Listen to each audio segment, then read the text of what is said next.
Hi అండి, మీరందరూ బాగున్నారా? ఈరోజు పేష్వారి రెసిపీస్లో మూడో రెసిపీకి వచ్చామండి.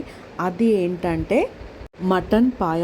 అవునండి, వీళ్ళు మార్నింగ్ వెళ్ళి బ్రేక్ఫాస్ట్లో కూడా ఇదే తీసుకుంటారని. ఇది చాలా హెల్దీ కాబట్టి ఇది ఈజీగా ఎలా చేసేసుకోవాలో మీకు చెప్తాను. Let's start. ముందుగా మనం ఒక గిన్నె తీసుకుని దాంట్లో మనం మటన్ హెడ్ పీసెస్ ఇంకా కాళ్ళు కూడా వేసేసుకుందామండి. దాంట్లోనే మనం ఫ్రెష్గా దంచి పెట్టుకున్న అల్లం వెల్లుల్లి ముద్ద కూడా వేసేసుకుందామండి. దాంట్లోనే మనం సన్నగా తరిగి పెట్టుకున్న ఉల్లిపాయ ముక్కలు, పచ్చిమిరపకాయ ముక్కలు, ఇంకా కరివేపాకు కూడా వేసేసుకుందాం. సో పాతకాలంలో అయితే ఇలాగే అన్నీ కలిపి పెట్టుకునే వాళ్ళండి. అప్పుడు చాలా రుచిగా వచ్చేదన్నమాట కర్రీ.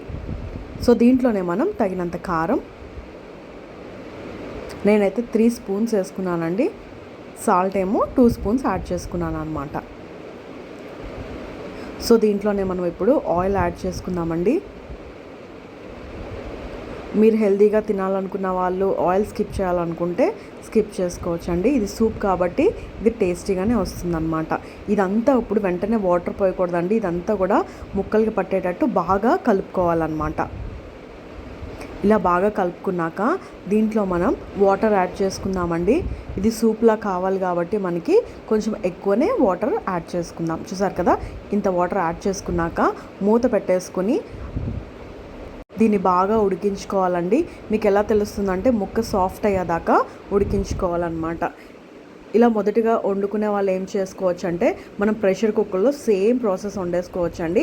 ఒక 10 విజిల్స్ పెట్టుకుంటే మన మటన్ పాయ రెడీ అయిపోతుందండి. ఇది చాలా హెల్దీ రెసిపీ అండి.